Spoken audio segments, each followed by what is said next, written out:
My selling career started by me answering an ad. I answered an ad saying, become a manager in training for $500 a week. And I went down to one of those meetings where, they do a group presentation. Have you been to one of those? Where they do this giant presentation, throw all the stuff against the wall and see if somebody will stick. And I did. And it was selling cassette tapes, music tapes, door to door. And I was supposed to go in. They'd call up and say, one of our guys or gals will be dropping by to basically give you a free gift and tell you a little bit about our company.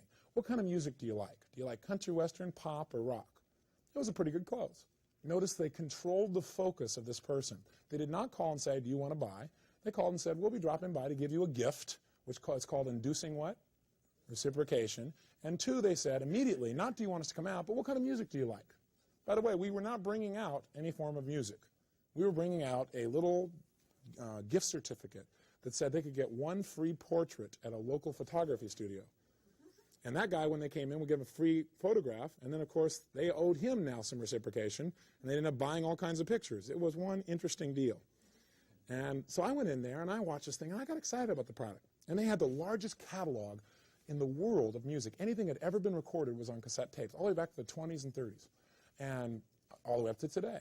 And they offered a 5-year guarantee on all their tapes. And I had used cassette tapes and had many of them eaten and didn't have a lot of money. So I thought, God, that's great. Guarantee on their tapes, everything that's ever been recorded, and they do it at great prices.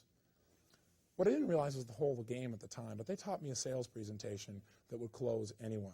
In fact, I got so good at it that 1 out of every 3 human beings that I sat in front of bought the product. Now, we're talking $1,000 worth of cassettes, walking in cold turkey, knocking on somebody's door.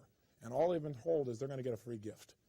So sure enough, I'd knock on the door, talk my way in, give a 2-hour presentation on why they should buy $1,000 worth of cassette tapes. And I'm talking about everything from achiever homes to belonger homes.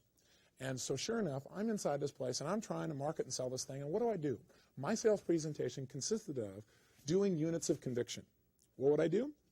I would describe to them how music has changed throughout the years in terms of the way it's being delivered to homes. And I would pull out a record and show it all scratched up and beat up and melted and talk about, have you ever had this happen to you? What am I immediately doing? I'm immediately opening up a wound. Does that make sense? If they have albums, there's a wound that they have, and we're opening it right away. I'm saying this is the problem with albums. You spend all your money, you get your favorite thing, and then sure enough, by accident, you scratch it, and now your favorite music is gone. Then I take out an 8-track tape, and of course the tape was taken out, and I explain why they rub against themselves and they burn out. And then I'd sell the value of a cassette tape. And I'd talk about how great the cassette tape was, and I could give you 50 advantages and benefits that they have by having cassette tapes.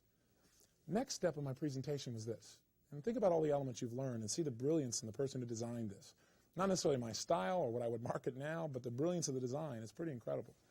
I'd say, well, let me ask you a question. If you were going to build, test close, you were going to build a tape library of music that you really liked over the years, how many tapes do you think you'd invest in a month if you were going to do something like that? Would you invest in like 2 tapes a month, 4 tapes a month, 6 tapes a month, or 8 tapes a month? What do you think? And they'd say, well, I don't know. I'd say, well, which one? They'd say, well, probably 2 tapes a month. So I'd write down 2 tapes a month, so that's 24 tapes a year. Is that about right? And what am I doing here? Test closing. And by doing that, getting commitments. And they're going, yeah. And what did I use? I used what we called an as-if frame. I asked them to test close. Well, if you were going to do this, then what would you do? And I gave them lots of examples, and of course they picked the smallest one. What if I would have said, do you think you'd build a library or not? Someone would say, well, I don't think so. But by doing that, all of a sudden they now committed 24, and I'd say, is that really reasonable to you? Do you think that, does that really make sense? And they go, well, yeah. I mean, 24 seems, is that really sure? Oh, yeah. And I get them to commit that that was really a real number. Now I go do my presentation, and I say, here's why you should get your tapes from us in building your library. We're going to do 3 things for you. We're going to give you everything that's ever been recorded in history. Anything you want. I pull out this, the largest catalog in history. Anything you can tell me something you really want. We'd look it up, and sure enough, there it was.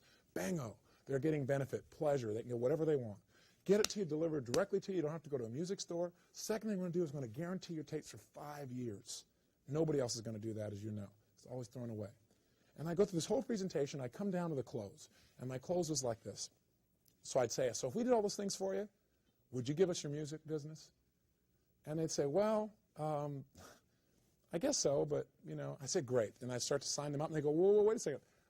We probably would, but the problem is we don't have a tape player. We don't have a cassette player. And I'd say, oh, you're kidding me. Didn't the girl on the phone ask you about that? Well, no, she didn't. I said,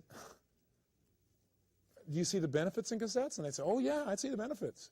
Because what do they see? They see a chance to escape, right? Oh, yeah, the benefits are there. I said, are you just saying that, or do you really believe it? No, I really believe it. They are fabulous. Do you think they're better than that? Oh, they're better than that. Do you think? Well, yeah. Well, did I do a good job? Yeah. I mean, are you just saying this to make me feel good? I mean, if it wasn't for the fact that you don't have a cassette player, would you give us your tape business? Would you really do 24 a year? Oh, yeah, we really would. You were great. That was fabulous. But, we just don't have one. Sorry. I said, are you being honest with me about that? Oh, yeah, absolutely. And then I turn my back and I come back and say, remember we said we'd do 3 things for you if you bought your music from us? And then I reach down and pull out this tape player and slam it down the front and say, by making these investments with us, this player that I've been demonstrating on is yours. You talk about a hard close. And I left that business because I didn't like the way it was set up. But I'll tell you one thing. There was no way out for a person. Why? Commitment and consistency was induced. Reciprocation. Tons of units of conviction. And people felt like they had no choice, and they began to justify and say, well, it is true. I mean, after all those benefits really are there, and I did agree to all these things. And a lot of people didn't want to buy bought. Now, I would not do this presentation now. It would not feel good to me from my idea of integrity. But I want you to see just how powerful some of these particular tools are. You talk about an incredible close. That was there. So think about it. If you're going to operate from integrity and use the same kind of technology, having really qualified people knowing what their real needs are, if you do it effectively, virtually no one can escape your grasp. That's why the integrity of really knowing who you're dealing with, really caring about them and finding their real needs and filling them is so critical. And if you can't do it, turning them on over to somebody else or asking for a referral, because people respect and appreciate that. But I want you to get just how powerful this technology is. Most of us are influenced every single day by things that we're not even aware of. We just kind of get pushed around from one place to another. I want you to be aware of this technology for 2 reasons. 1, so you don't get taken advantage of.